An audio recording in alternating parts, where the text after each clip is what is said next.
Close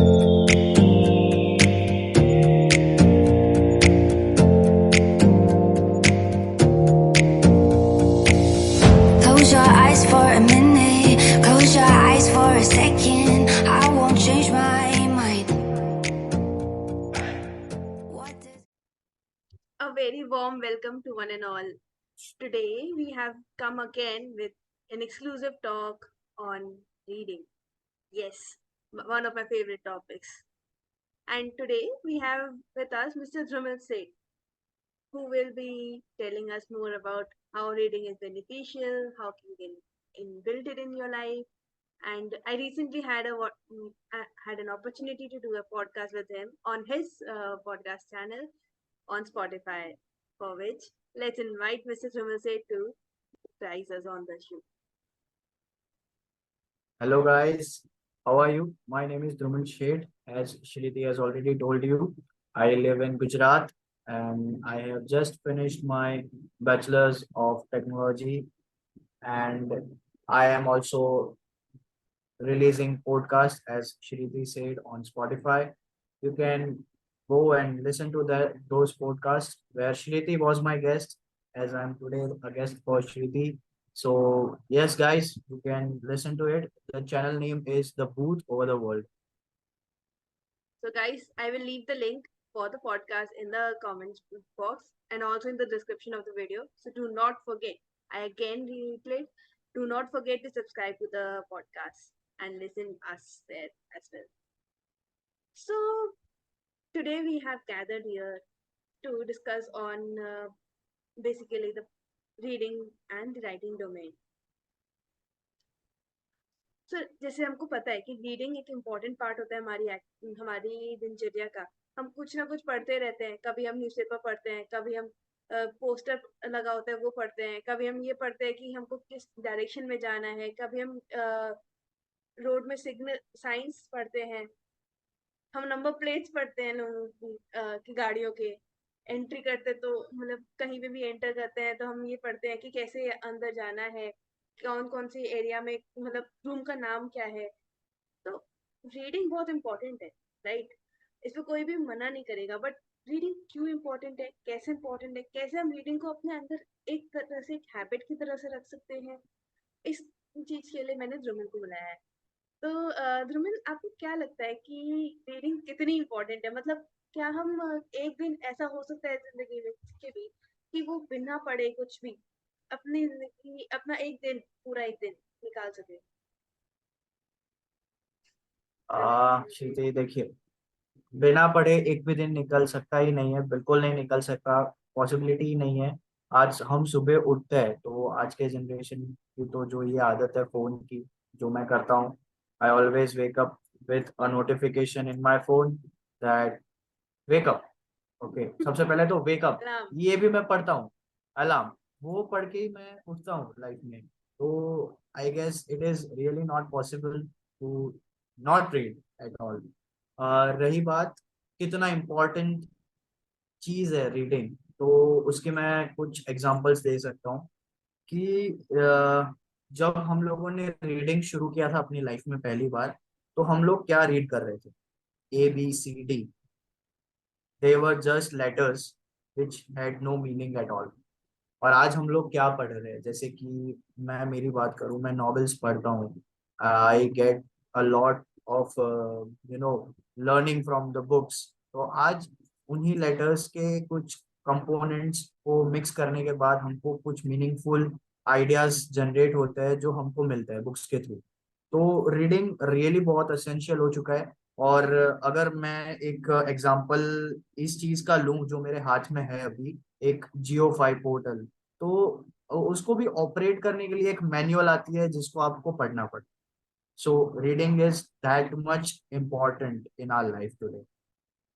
जैसे तुमने बोला भी कि अगर हम एज अ स्टूडेंट अगर मतलब एज अ ABCD हम जब पढ़ना चालू करते हैं उससे पहले से ही हम मतलब एक बच्चा पढ़ना चालू करता है कि मम्मी ये है क्या है, पापा ये है क्या वर्ड, क्या लिखा है। वो कुछ भी पढ़ता है उसको, लेकिन वो पढ़ना चालू कर देता है।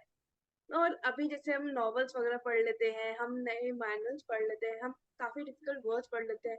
ये वर्ड्स वोकेबलरी जो हमारी बहुत ज़्यादा इम्पोर्टेंट एक तरह से हो जाती है to clear competitive exams, to clear more of things like understanding how to go back and forth for these things. तो उन सब में कैसे आप मानते हो कि बहुत ज़्यादा इम्पैक्चुअल होता है? जैसे आपने अभी आईलेट्स क्लियर किया है और तो उसके हिसाब से आपने जो स्टडी किया या आपने जो पूरा करिकुलम आपने जो अपना एफर्ट डाला कि इंग्लिश एज अ लैंग्वेज मुझे ना सिर्फ बोलनी आनी चाहिए, जैसे मुझे पता भी होना चाहिए कि मैं क्या बोल रहा हूँ।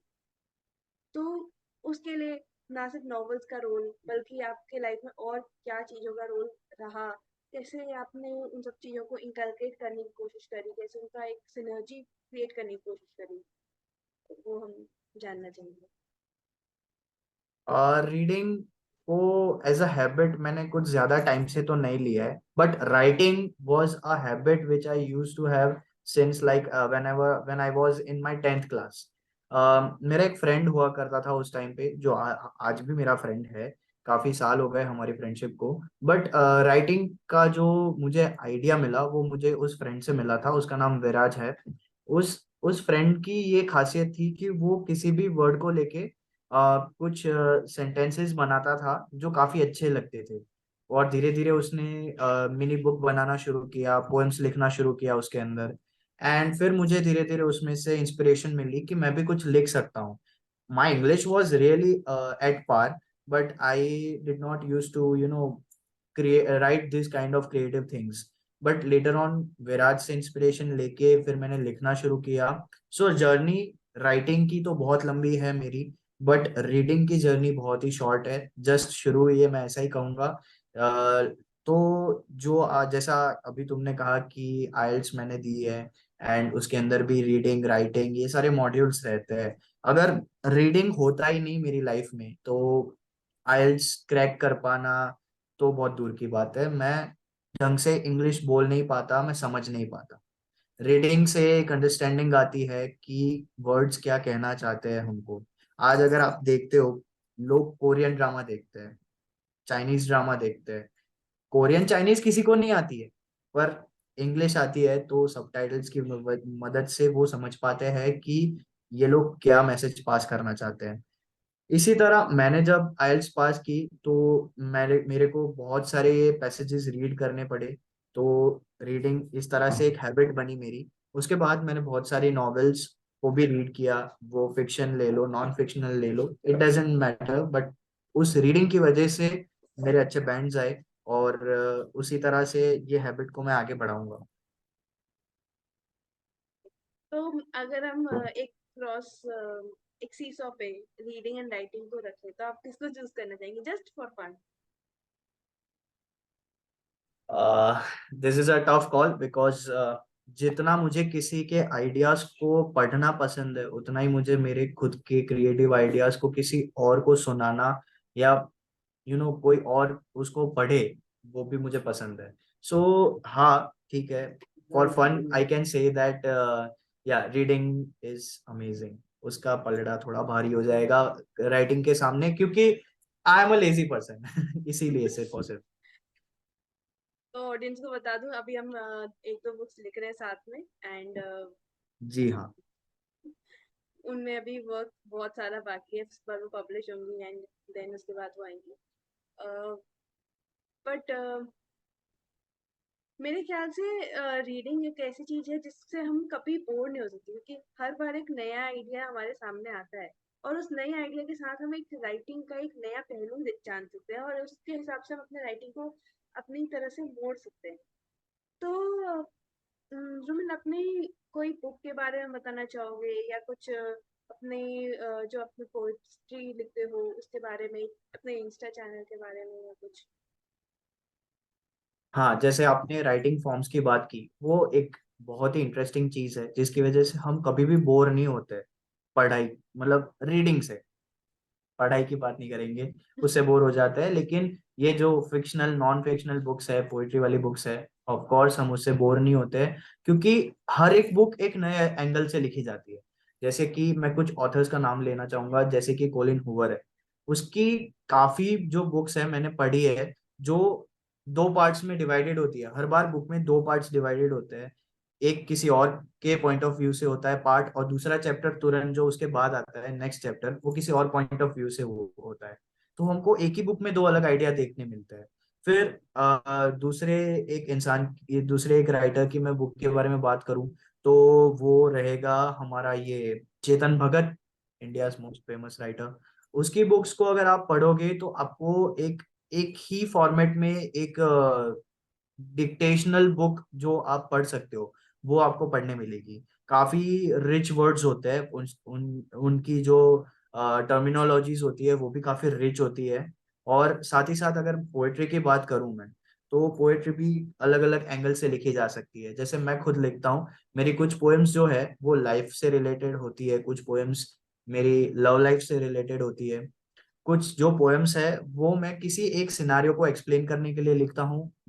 अगर दूसरी तरफ मैं देखने जाऊं, तो कुछ पोएम्स को मैं किसी इंसान की तरफ से लिखता हूँ। जैसे हम लोग इंग्लिश में पढ़ चुके हैं, पर्सोनिफिकेशन होता है एक एलिमेंट होता है, उसी तरह से फिर पन होता है एक एलिमेंट। तो इन सब का एक अच्छे से खूबसूरत इस्तेमाल करके काफी सारी बेहतरीन कविताएं ऑलरेडी है जो हम पढ़ सकते हैं। और कुछ मैं भी लिखता हूँ जो मैं अपलोड भी करता हूँ अपने इंस्टा पेज के ऊपर। मेरा इंस्टा पेज जो है वो है drush_1512। उसकी भी लिंक हम डाल देंगे, जैसे हम डालते ही हैं इंस्टा की और लिंक, तो वो आपको डिस्क्रिप्शन में मिल जाएंगी। तो ध्रुविल, अभी आपने कौन सी रीसेंट बुक पढ़ी? ये बुक से आपका रिलेशन कब से शुरू हुआ, कैसे हुआ? ये सब थोड़ा जानना चाहेंगे। हाँ जी हाँ, ये क्यों नहीं जानेंगे हम, ये हम जरूर जानेंगे। क्योंकि एक बहुत बड़ा रोल रहा है श्रुति तुम्हारा इस चीज में। मेरी रीडिंग ठीक है, मैंने स्टार्टिंग की थी बचपन में, एक बार मैंने एक बुक पब्लिक लाइब्रेरी से ली थी, ड्रैक्युला वाली। और मुझे हॉरर चीजें पसंद थी उस टाइम पे काफी, तो ड्रैक्युला देखा, ले लिया, बुक पढ़ ली, और फिर खत्म। फिर बुक पढ़ने का जो पूरा स्कोप था वो खत्म हो गया था। फिर पढ़ाई और इन सब में ज्यादातर मैं बाहर की बुक्स नहीं पढ़ पाया। लेकिन थैंक्स टू यू, फिर से एक बार बुक्स की ये जो अनोखी दुनिया है उससे इंट्रोडक्शन हुआ। इट स्टार्ट्स विथ अस, जो अभी एक प्रीक्वल आई है, इट एंड्स विथ अस की कोलिन हूवर की जो कॉम्बो बुक है, उसकी मदद से मेरी रीडिंग की जर्नी फिर से शुरू हुई। एक कंपिटिटिव वे में किसी के साथ मिलके किसी एक बुक को पढ़ना, ये एक अलग एक्सपीरियंस मुझे मिला। और बुक से वापस दोस्ती हो गई मेरी। आज मैं देखता हूँ तो मैं आज एक साथ तीन चार बुक्स पढ़ता हूँ। टाइम लगता है, I am very slow eight reading, I know, but ठीक है। एक साथ में तीन चार अलग अलग कैटेगरी की, अलग अलग जॉनर की बुक्स पढ़ता हूँ। जैसे कि अभी मेरे जो रीडिंग लिस्ट में है वो है 8 Rules of Love बाय जय Shetty. And another book I am reading is It Starts With Us, which is the prequel of It Ends With Us. So काफी ज्यादा वेरिएशंस रहते हैं, मैं अलग अलग कैटेगरीज की बुक पढ़ता हूँ, जिससे मुझे अलग अलग अपने लाइफ में अलग अलग जो पार्ट्स है उसको आइडिया। इम्प्रूव करने में हेल्प मिले। या तो कोई ऐसी बुक जो आपके लिए फेवरेट हो, जो आपके लिए बहुत ज्यादा इम्पोर्टेंट हो, जिससे काफी वैल्यू आपको मिली हो लाइफ में? अगर मैं रीडिंग एज अ हॉबी को लेकर मैं चलता हूँ, तो मेरे लिए फेवरेट बुक हमेशा के लिए इट एंड्स विथ अस रहेगी, जिसने मुझे ये फील करवाया कि जरूरी नहीं कि आप किसी मूवी को देखकर ही एंजॉय कर सकते हो, या किसी मूवी को देखकर आपको रोना आ सकता है या इमोशंस फील कर सकते हो।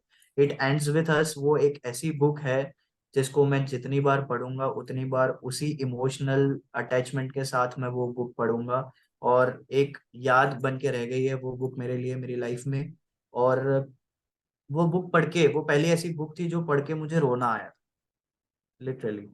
तो अगर उस एंगल से देखेंगे तो इट एंड्स विथ अस मैं रखूंगा। और हाल ही में जो मैं अभी पढ़ रहा हूँ, 8 Rules of Love बाय जय शेट्टी, उस बुक को मैंने काफी अच्छी तरह से समझा है। और मुझे लगता है कि आज के जो रोमांटिक रिलेशनशिप्स कह लो या फिर सोशल लाइफ कह लो, उसको हैंडल करने के लिए, एक दूसरे के साथ एक अच्छा रिलेशनशिप, एक अच्छा बॉन्ड बनाए रखने के लिए ये बुक काफी हेल्पफुल है।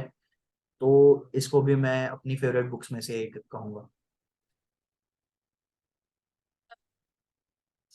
तो जैसे आपने बताया कि आपका जो बुक्स का सफर है वो अभी रिसेंट है, मतलब रीडिंग के मामले में, और राइटिंग बहुत पहले से शुरू हो गया, तो राइटिंग का मोटिवेशन आपको कहाँ से मिला?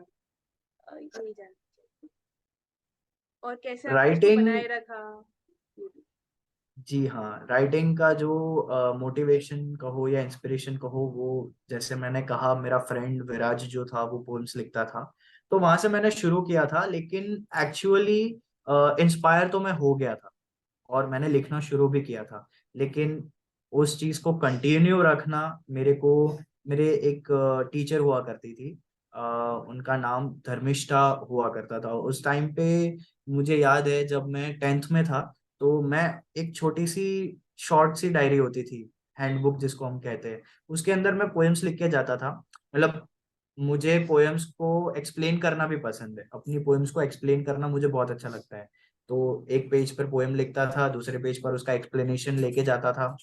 और फिर उस टाइम पे मुझे कोट्स बनाना बहुत पसंद था, तो मैं खुद के कोट्स बनाता था और फिर वो मैं उन टीचर को बताता था। And she use to motivate me that you should keep writing like this, you should make your own book and you should publish it. तो मुझे वो मोटिवेशन काफी हद तक हेल्पफुल रहा। मैंने एक अपनी पोएम ऑलरेडी पब्लिश करवा रखी है अभी, the talk with my demons जो बुक है, वो एक एंथोलॉजी है। उसके अंदर मेरी खुद की एक पोएम है, द ट्रिनिटी करके। तो आज मैं देखता हूँ तो वो टीचर और विराज, वो दोनों मेरे पिलर्स रहे राइटिंग, मेरा जो हैबिट है उसके लिए। और उस चीज को कंटिन्यू करना चाहता हूँ मैं, ताकि एक दिन मेरी नॉवेल भी पब्लिश हो जिसके ऊपर हम लोग वर्क कर रहे हैं ऑलरेडी। तो आई होप सो वो भी हो जाएगा एक दिन। तो जैसे कि अभी आपने बताया कि रीडिंग एंड राइटिंग एक इम्पोर्टेंट पार्ट है, आप कैसे चाहेंगे कि व्यूअर्स उसको कंटिन्यूशन में रखे, और वो चाहेंगे कि कैसे वो अपने जो इंटरेस्ट है वो ना खोए, मतलब इंसान एक बुक को उल्टा तो है लेकिन वो जरूरी नहीं कि उसको खत्म भी करे, तो आप कैसे इंश्योर करेंगे, कैसे बोलेंगे कि उनको, ताकि ये मोटिवेट हो जाए कि वो एंड तक बुक पढ़े? देखिए, दोनों के लिए अलग अलग पॉइंट्स है, रीडिंग और राइटिंग के लिए बहुत अलग अलग पॉइंट्स है। मैं मानता हूँ कि रीडिंग जो है वो हर कोई कर सकता है, लेकिन राइटिंग वाला जो पार्ट है वो कभी कभी हर एक इंसान की बस की बात नहीं रहती है। तो राइटिंग के लिए तो मैं यही सजेस्ट करूंगा कि हर एक इंसान पहले लिखे, अपनी पर्सनल डायरी में शुरुआत करे लिखना, ताकि वो चीजें वो खुद पढ़ेंगे, किसी और को नहीं पढ़ाने वाले। तो वो खुद पढ़ के फिर उनको कॉन्फिडेंस आएगा और फिर धीरे धीरे कुछ और क्रिएटिव चीजें वो डेवलप करेंगे। बहुत सारे पार्ट्स ऑफ स्पीच होती है, बहुत सारे, ये जैसे मैंने अभी पन कहा, जैसे पर्सोनिफिकेशन होता है, वो सारी चीजें एक पोएट के लिए टूल्स होती है, एक राइटर के लिए एक टूल होते हैं वो सारे, वो सीखने चाहिए इनिशिएट करने के लिए। फिर कंटिन्यूएशन के लिए आपको ऐसे क्रिएटिव चीजों को लिखकर कहीं पे पब्लिश या पोस्ट करना चाहिए, जिससे आपको रिव्यूज मिले, कमेंट्स मिले या लाइक्स मिले, जिससे आपको ये मोटिवेशन मिले कि मैं इस चीज को कंटिन्यू रखना चाहता हूँ। रही बात रीडिंग की, तो सबसे पहले तो रीडिंग के लिए आपको आपकी कैटेगरी ढंग से डिसाइड करनी पड़ेगी। आपका इंटरेस्ट रोमांटिक नॉवेल्स में है और अगर आप सेल्फ हेल्प बुक से शुरुआत करते हो रीडिंग की, तो सीधी सी बात है कि आपका जो इंटरेस्ट है रीडिंग पर से वो उठ जाएगा। आपको अगर सेल्फ हेल्प बुक्स में इंटरेस्ट है और आप रोमांटिक नॉवेल्स पढ़ रहे हो, तो again the same thing will repeat. तो वो इनिशियल स्टेज पे है कि आप देखो आपका इंटरेस्ट किस में है और उस हिसाब से आगे बढ़ो, बुक उस हिसाब से सिलेक्ट करो रीडिंग के लिए इन द बिगिनिंग। फिर धीरे धीरे आपका इंटरेस्ट जैसे बढ़ेगा रीडिंग में, आप और भी सारे एरियाज को एक्सप्लोर करना चाहोगे और अलग अलग जॉनर्स में जाओगे आप, तो आपको अच्छा लगेगा। फिर रीडिंग जो हैबिट है उसको मेंटेन रखने की जब बात आती है, तो आप अलग अलग टेक्निक्स यूज कर सकते हो। जैसे कि लोग जल्दी बोर हो जाते हैं किसी एक बुक से, तो आपको उस बुक से पहले तो स्टिक होना पड़ेगा, 2 या 4 चैप्टर कंटिन्यूअसली उसको पढ़ना पड़ेगा। आफ्टर दैट एक और टेक्निक है जिसको बोलते हैं हम कपल रीडिंग, ठीक है? किसी और के साथ, किसी पार्टनर के साथ मिलके, वो कोई भी इंसान हो सकता है आपकी लाइफ का जिसको बुक रीडिंग अच्छी लगती हो एज अ हैबिट, उसके साथ मिलके आप किसी बुक को रीड करो। उसके जो टॉपिक्स है, उसके जो पॉइंट्स है, उसको डिस्कशन, उसके ऊपर डिस्कशन एंड डिबेट करिए। तो इससे भी आपकी ये हैबिट जो है वो मेंटेन रहेगी। अ, किस तरह से कोई बंदा, लाइक मैं इसमें एक चीज और ऐड करना चाहूंगी कि अगर हम कोई भी बुक रीड कर रहे हैं तो हम उसको जरूरी नहीं कि हम पूरी बुक एक साथ रीड करके उसको खत्म कर दें। उसके कुछ पार्ट्स जो हमारे हमको इम्पोर्टेंट लगते हैं हमको सिर्फ वो रीड करने चाहिए, ना कि पूरी बुक, क्योंकि पूरी बुक कंप्लीट करना is very difficult task. 250 pages की बुक या 1000 पेजेस की book, you can not finish it in just 1 month. अगर आप हर एक वर्ड के ऊपर ध्यान दे रहे हो, एंड वो भी तब जब आप एक स्लो रीडर या फिर बिगनर हो, तो the best way to start is to skim it through. तो स्किम करो और पूरा कंप्लीट कर लो। आई थिंक ये जी हाँ, मेरा slow reader like me, slow reader like me, I can understand that. You are pointing towards me, that's fine. no, I am not pointing directly to you. I'm telling कि this Yeah, kind of people like I'm me, yes, exactly. Shriti is not wrong. People like me who are slow reader or who are lazy to read continuously at a very high speed, they should listen to her. Exactly. I didn't pinpointed anyone, but okay, if you are taking it that way. So that's what I wanted to add on this point. For the next point, I would say, Mr. Smil, do you find that sometimes you do not want to read, sometimes you want to read very much, but you're not getting the right book for yourself? What do you do in that situation? Now, how do you cope up with it? Can you please repeat the question? It was not audible properly. So I was saying that whenever you have a mood to read a book, but you're not finding the right book or the book that you wanted to read or continue reading, then how do you cope with that situation? I do not cope with that situation because I have experienced this thing recently. If you remember, we used to read Colin Hoover a lot, right? And at that time, we started reading her book. It was named as Ugly Love. But I must say that title was very satisfying to the book. The book was ugly actually because it was I a read bit it boring, completely. and I cannot find it interesting at all. Maybe the level of the book was not made for us actually. Book के जो contents है वो काफी हद तक after married life के थे, तो आई गेस हमारी अंडरस्टैंडिंग के बाहर होंगे, इसलिए इंटरेस्ट डेवलप नहीं हुआ हमारा। बट उस टाइम पे I would really suggest you to stop reading. ऐसा ना हो कि एक बुक की वजह से आप रीडिंग एज अ हैबिट ही छोड़ दो। उससे अच्छा उस बुक को छोड़ दो, कुछ टाइम के लिए आप कुछ पढ़ो ही मत, या फिर थोड़ा सा वेट कर लो, किसी और बुक को सिलेक्ट कर दो। अगर आप सच में बोर हो रहे हो तो उस बुक को रख देना एक बेटर ऑप्शन है। 4-5 चैप्टर्स पढ़ने के बाद भी बोर हो रहे हो तब, क्योंकि हर एक बुक पढ़ते वक्त बोरिंग तो लगती है थोड़ी स्टार्टिंग में, बट जब 4-5 चैप्टर पढ़ने के बाद भी आपको बोरिंग लगती है, then you should stop reading that book, otherwise you will drop this habit of reading completely. So I guess we have covered all the questions. Do you have any question for the discussion? I must ask everyone that क्या लगता है, reading a book boring है I know, but seriously क्या आपको लगता नहीं है कि किसी और इंसान के दिमाग में उस टाइम पे जब वो बुक लिख रहा था तब क्या चल रहा था? क्या आपको वो नहीं जानना है?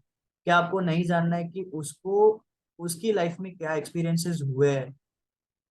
क्या आप रिलेट कर पा रहे हो उसकी बुक से या नहीं? क्या आपको ये नहीं जानना है कि किसी को लाइफ में वो सीक्रेट मिल चुका है जो वो आपके साथ शेयर करना चाहता है? तो आपको क्यों नहीं लेना है वो सीक्रेट? जब कोई दे रहा है तो आपको लेना क्यों नहीं? Right, I mean, of course, the knowledge of the book, I'm talking about the knowledge of the book. So I want to ask this question to you all, and I want you all to ask this question to yourself, to your own self. जब आपको इसका answer मिलेगा, आप reading as a habit develop करना शुरू करेंगे, तो उसको कैसे मेंटेन करना है। राइटिंग एज अ हैबिट जब डेवलप करना शुरू करोगे आप, तो उसको कैसे मेंटेन करना है, उसके पॉइंट्स हम लोगों ने ऑलरेडी आपको बता दिए हैं। So Now for some few last questions. So, Mr. Drumil, there is something known as writer's block and there's something known as reader's block. I believe that you must be facing both of them. So, how do you deal with those? If we are talking about reader's block, the answer is really very simple. You should just drop reading for some time, because I guess if you are not able to read any single book, you will not be able to read any other book. And that is as simple as it is. Okay. Sometimes you are not able to grasp anything. If you are reading, you are just reading. You are not understanding the, you know, the girth of the Context. book. Hmm. Yeah, context. So for reader's block, it is simple. You should not read anything for some amount of time. After that, you can start reading again. How And much if you would be feel that like bracket? normally my reader's block stays for a week. I So believe for a it week, to be 1 week to 1 month. yeah, But then you have to of, start a new book or yeah. continue. And there is one interesting thing, that it is not mandatory that a reader's block and writer's block come simultaneously. So if you are having a reader's block, you can write something, and if you are having a writer's block, you can read something. So it will really help you in, coping up with both the things.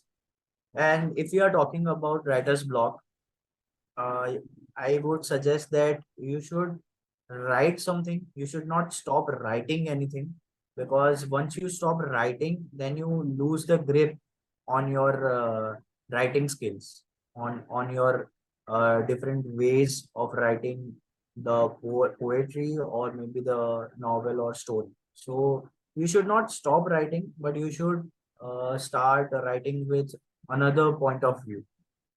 For example, if I'm writing a novel and I am getting a writer's block, then I will start writing poetry. I will for some amount of time I will stop writing. I will stop continuing that novel, and I'll write some poetry or maybe some short stories, and after that I'll continue with my novel. So that is the only way how you can cope up with writer's block. I think to add on, I would say if you're not feeling like writing anything or reading anything, go on reading or writing something else. Because once you Yeah. stop, it is very difficult to get back on track, right? And majorly thinking नहीं accumulate होनी चाहिए, हमको action से मतलब है. तो अगर कभी भी ऐसा हो कि लिखने का मन नहीं कर रहा, तो कुछ भी लिखो यार. मतलब ड्राइंग करना चालू कर दो, अपने आप ही वर्ड्स में कन्वर्ट हो जाएगा वो. अगर रीड करने का मन नहीं कर रहा तो भी कुछ भी खोल लो. इंस्टा पोस्ट खोल के किसी की पोइट्री पढ़ लो. पोइट्री पढ़ने का मन नहीं कर रहा, कोट खोल लो. कोट पढ़ने का मन नहीं कर रहा, अपना नाम पढ़ लो, लेकिन पढ़ना मत छोड़ो. ठीक है. Yes, right, of course. मतलब पढ़ अगर इन शॉर्ट कुछ ना कुछ एक्टिविटी कंटिन्यू रखनी चाहिए. अगर आप पढ़ नहीं रहे हो, आपको पढ़ने में ऐसा हो रहा है कि अब मैं रीडर्स ब्लॉक हो गया कि अब नहीं पढ़ना है, then you should start listening to podcast. वहां से एक आइडिया कभी भी आ सकता है जिसको लेकर आपको मन करेगा कि मैं लिख देता हूँ, and then you will start writing again और रीडिंग अगेन. इंस्पिरेशन की कमी अगर कभी लगे तो फिर कुछ भी अपनी हाँ, दूसरी हॉबीज को राइट. एक्सप्लोर कर लो and then come back to it. Because अगर आप इनने मतलब आपका half an hour for example writing या रीडिंग के लिए बुक है रोज का, और वो अगर आपको कभी भी किसी भी दिन किसी भी वजह से मिस हो रहा है, you should be coming back tomorrow to cover that up. If you do not come, मतलब ये भी जरूरी नहीं है कि हफ्ते में हाफ एन आवर के हिसाब से 3.5 आवर्स होने चाहिए. नहीं, 3 hours, 2 hours, 2.5 hours is also okay. Just do not stop. So, any other point of discussion, Mr. Jamil? Anything you would like to say to um, the audience? I We just talked. want to say, we have already talked about it. I guess I have already answered all the points and everything, but I really want to say one thing, that please don't stop reading as a hobby, because I can see that the books are really precious, and it is not getting the value that it it is having. Okay, so please don't stop reading. Please buy books, sell books, share books, and you can also gift someone a book on occasions. Just keep reading and writing and listening. That's it. Close your eyes for a minute, close your eyes for a second.